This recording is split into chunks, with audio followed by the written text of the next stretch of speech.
Good morning, students. Now, this is the information of the lecture. Date June 12 for class 8th, subject English, writing composition.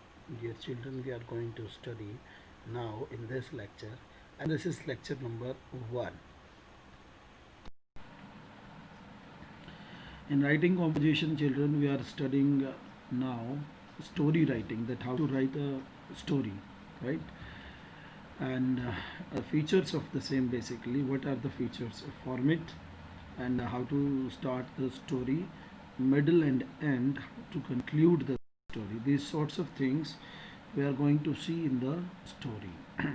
Well, while attempting the question of story writing, the candidates must keep the format of the story in mind. That's very important point, children, that you need to keep the format of the story in your mind. Check the points that must be present in your story. You just need to keep in mind a few points that you are going to put in your story.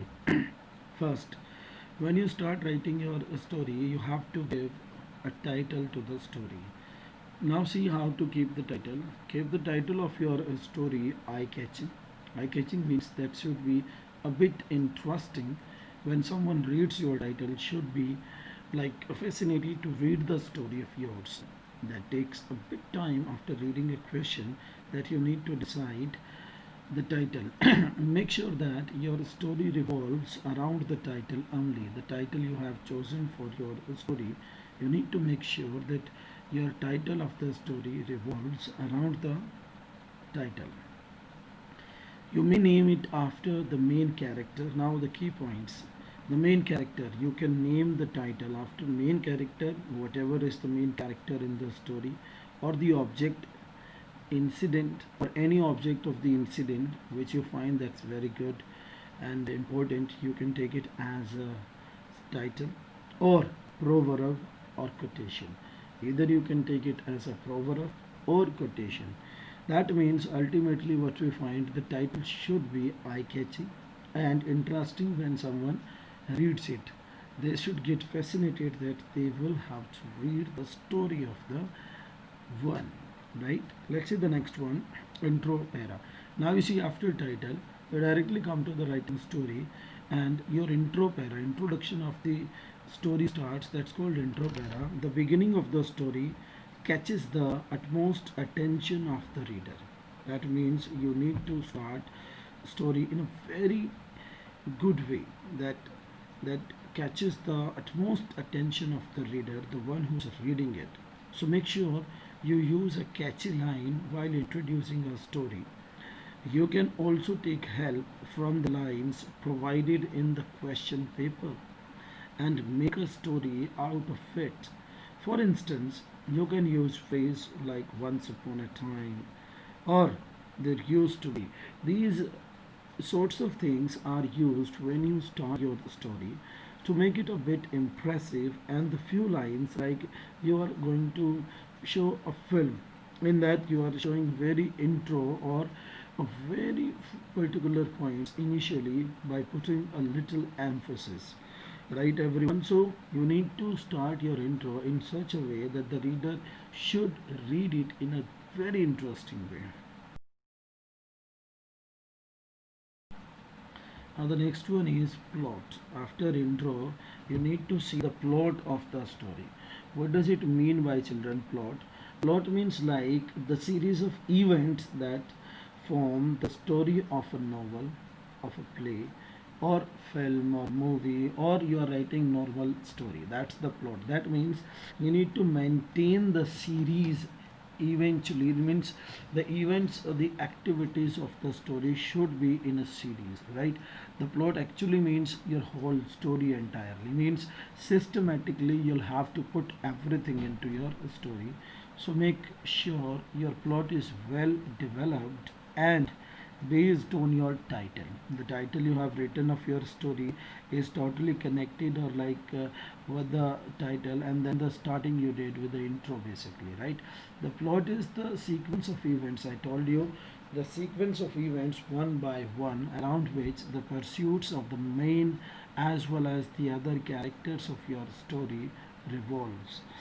I think that you have understood the point that the plot is very important. That should be connected to the title as well as the intro, and this one should be in the sequence way.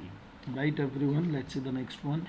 Yes, good introduction of characters. Well, of course, when you are going to write a story, there will be characters in the story. You need to introduce the characters in a very systematic way, right? Make sure you include the worthy characters in your story. You need to just make sure that you are going to put your characters in the story. The characters must be included in such a way that they enhance and give meaning to your story.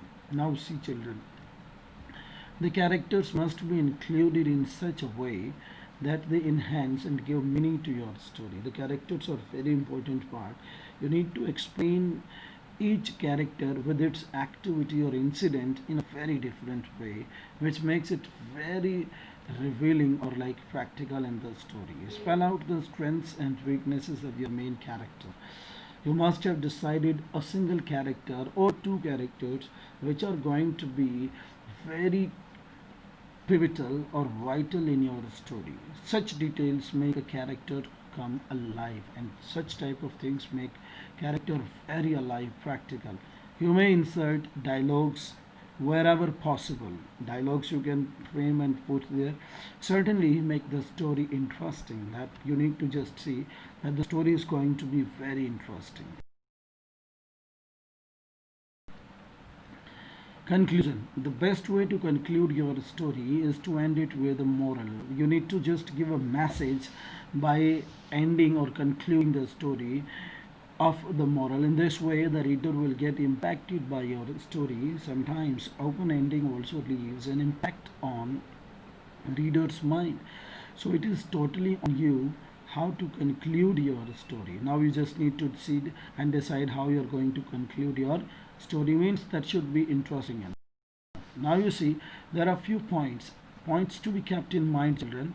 First one, focus should be on single incident that you can sketch. Always use past tense while writing a story. When you write a story, you just need to keep that in past tense.